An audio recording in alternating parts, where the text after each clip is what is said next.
जय हिंद दोस्तों, स्वागत है आप सभी का अपने चैनल पर। जैसा कि दोस्तों आज है 13 जनवरी और 13 जनवरी की दोस्तों आपका फर्स्ट शिफ्ट का एसएससी जीडी का एग्जाम दोस्तों आपका समाप्त हो गया है। तो आज की इस वीडियो में जो भी जीके जीएस के प्रश्न पूछे गए थे सभी लगभग रियल प्रश्न मिल गए हैं, तो उन सभी प्रश्नों को देखेंगे। साथ ही हिंदी के भी कुछ प्रश्न मिले हैं, तो वीडियो को अंत तक देखिएगा और चैनल पर नए हैं चैनल को सब्सक्राइब कर लीजिएगा। एसएससी जीडी एग्जाम से जुड़े वाले पर अपडेट के लिए और नोटिफिकेशन बेल को ऑल पे क्लिक कर लीजिएगा। इसके साथ इसका पीडीएफ है आपको टेलीग्राम पे दोस्तों मिल जाएगा, लिंक डिस्क्रिप्शन में दिया गया है, तो वहाँ से जाके दोस्तों आप ज्वाइन हो जाइए। तो चलिए वीडियो को शुरू करते हैं बिना किसी देरी के। देखिए दोस्तों, पहला जो आपका प्रश्न पूछा गया था नवंबर 2022 में उत्तर प्रदेश के राज्यपाल के बारे में पूछा गया था कि नवंबर 2022 तक उत्तर प्रदेश के राज्यपाल कौन थे। तो दोस्तों आपको बता दें, नवंबर 2022 में उत्तर प्रदेश के जो राज्यपाल हो जाएंगे आपके श्रीमती आनंदीबेन पटेल इसका राइट आंसर हो जाएगा। कल दोस्तों आपसे पूछा गया था उत्तर प्रदेश का मुख्यमंत्री के बारे में, जो कि दोस्तों आपका योगी आदित्यनाथ जी थे, जो कि आपका मार्च 2022 में शपथ लिए थे। तो मुख्यमंत्री आपका योगी आदित्यनाथ और आपका राज्यपाल दोस्तों आपका आनंदीबेन पटेल हो जाएंगे। ठीक है, तो वीडियो में आगे बढ़े इससे पहले दोस्तों एक बात बता देना चाहता हूं कि टेक्स्ट बुक के ऊपर दोस्तों अभी उम्मीदों का पतंग नामक सेल चल रहा है, जो कि दोस्तों आपका 12 से 14 जनवरी तक रहेगा। तो मकर संक्रांति के इस अवसर पर आप इस सेल का लाभ उठा सकते हैं। जो लोग मॉक टेस्ट नहीं दे रहे हैं या प्रीवियस क्वेश्चन नहीं देख रहे हैं तो वो लोग जाकर आप देख सकते हैं। इसमें दोस्तों आपका पास है ईयरली पास, आपको 299 मिलेगा। इसके साथ ही साथ अगर हमारा कूपन कोड APG यूज करते हैं आप, तो आपको ये पास आपका 269 में मिल जाएगा। लिंक डिस्क्रिप्शन में दिया रहेगा, जाकर वहाँ से आप जो है डाउनलोड कर सकते हैं। हमारा कूपन कोड APG जरूर यूज कीजिएगा। इसमें दोस्तों आपका एसएससी जीडी का तो मॉक टेस्ट रहेगा ही, प्रीवियस क्वेश्चन भी रहेगा। इसके साथ ही साथ कोई भी एग्जाम हो, एसएससी का हो, चाहे बैंक का हो, रेलवे का हो या अदर PCS एग्जाम हो, सभी एग्जामों का दोस्तों आपका मॉक टेस्ट प्रीवियस क्वेश्चन आपको देखने को मिलेगा मात्र 269 में 1 साल के लिए। तो जाइए वहाँ लिंक से डिस्क्रिप्शन से डाउनलोड कर लीजिए और हमारा कूपन कोड APG जरूर यूज कीजिएगा। ठीक है, चलिए अगला क्वेश्चन देखिए पूछा गया था माइक्रो फाइनेंस को भारत में कौन रेगुलेट करता है। तो दोस्तों माइक्रो फाइनेंस को भारत में कौन रेगुलेट करता है, तो भारतीय रिजर्व बैंक इसका राइट आंसर हो जाएगा। भारतीय रिजर्व बैंक ने देश के माइक्रो फाइनेंस इंस्टीट्यूशन MIF के लिए एक नए रेगुलेटरी फ्रेमवर्क का प्रस्ताव किया है। RBI ने इस पहल से लोन की रकम को रिपेमेंट पर नियंत्रण लगा सकेगा। इसके तहत किसी परिवार की सालाना आमदनी के 50% तक लोन रिपेमेंट का दबाव बनाया जा सकता है। ठीक है, तो आपका इसका राइट आंसर दोस्तों आपका RBI हो जाएगा। एक क्वेश्चन देखिए पूछा गया था बस्तर विद्रोह के बारे में कि बस्तर का विद्रोह दोस्तों आपका कब हुआ था। तो बस्तर विद्रोह जिसे कि दोस्तों भूम काल आंदोलन या भूकंप के रूप में भी जाना जाता है, ये दोस्तों आपका 1910 में मध्य भारत में बस्तर की रियासत में ब्रिटिश राज के खिलाफ एक आदिवासी विद्रोह था। इसका नेतृत्व मुख्य रूप से कौन किया था, तो गुंडा धुर ने किया था। एक आदिवासी नेता था, साथ ही एक दीवान था और राजा के चचेरे भाई लाल करेंद्र सिंह ने किया था। तो ये आपका नेतृत्व भी पूछा जा सकता है। ठीक है, ये एक आपका बता दें तो आदिवासी विद्रोह था। ठीक है, चलिए एक क्वेश्चन देखिए पूछा गया था मौर्य वंश का अंतिम शासक। तो कल ही दोस्तों आपने मौर्य वंश से संबंधित सारे प्रश्नों का वीडियो आपको बताया था, उसमें भी आपका मौर्य वंश का अंतिम शासक सबसे लास्ट प्रश्न ही था।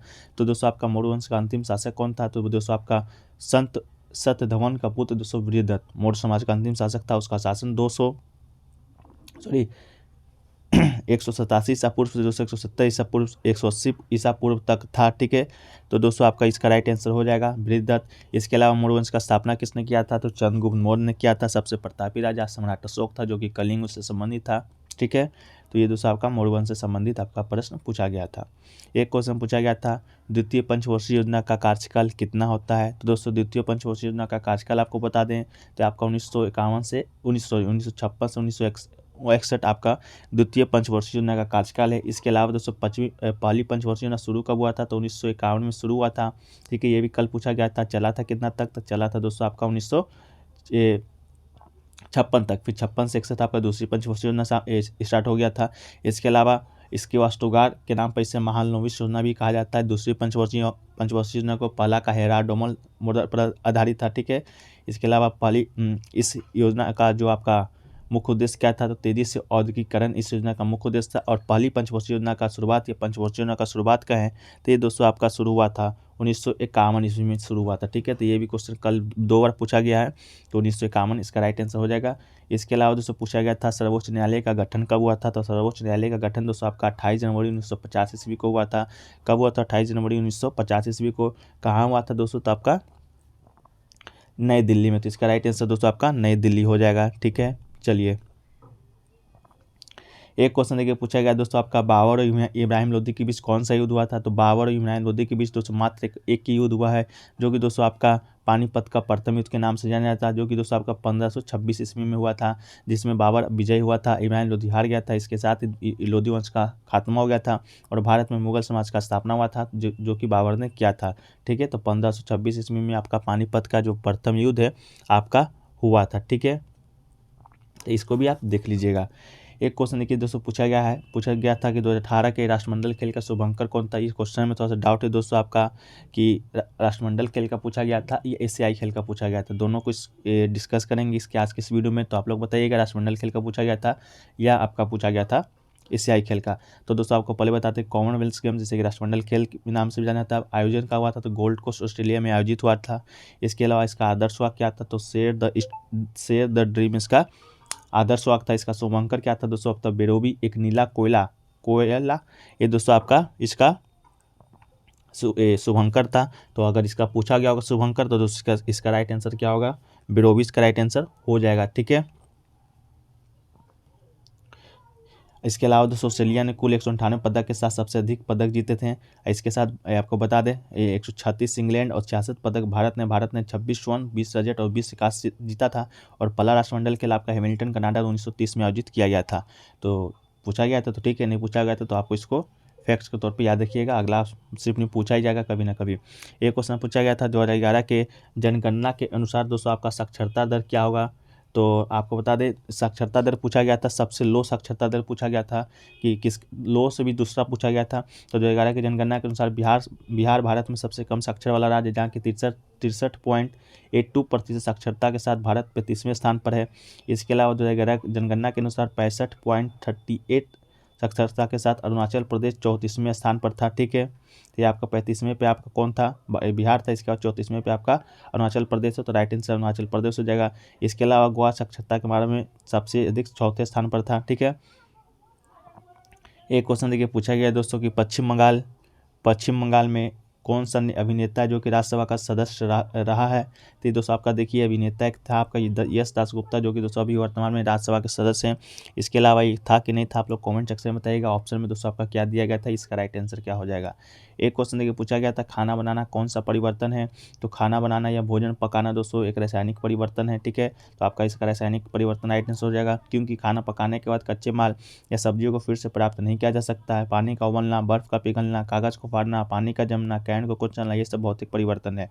तो भौतिक परिवर्तन के कुछ उदाहरण हैं, इसको भी याद रख दीजिएगा। पानी उबलना, बर्फ का पिघलना, कागज को फाड़ना, पानी को जमना और कैंड को कुचलना, ये सब दोस्तों आपका भौतिक परिवर्तन है।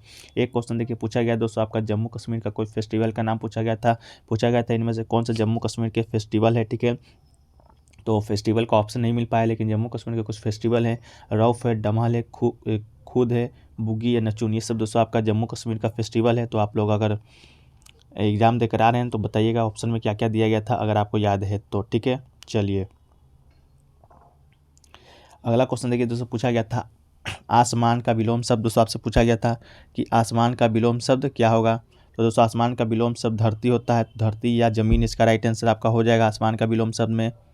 तो आपका क्या हो जाएगा, धरती या जमीन। ठीक है, चलिए अगला क्वेश्चन देखिए दोस्तों पूछा गया था इंद्र का प्रवाची शब्द आपसे पूछा गया था। तो इंद्र का प्रवाची शब्द दोस्तों आपका देवराज हो जाएगा। देवराज का प्रवाची शब्द भी होता है, जो कि दोस्तों आपका अमरपति, अमरनाथ, पुरंदर, देवपुति, सुरपति, देवेंद्र, देवेश, मघवा, मेघराज, वर्षधार, वृत्ता, सचिपति, सुरराज, सुरेंद्र, सुरेश, सुरेश्वर, महेंद्र, वासव, ये सब दोस्तों आपका इंद्र का प्रवाची शब्द ही है। ठीक है, एक पूछा गया था दोस्तों आपका 2018 भारत ओलंपिक संघ की स्थापना कब हुआ था।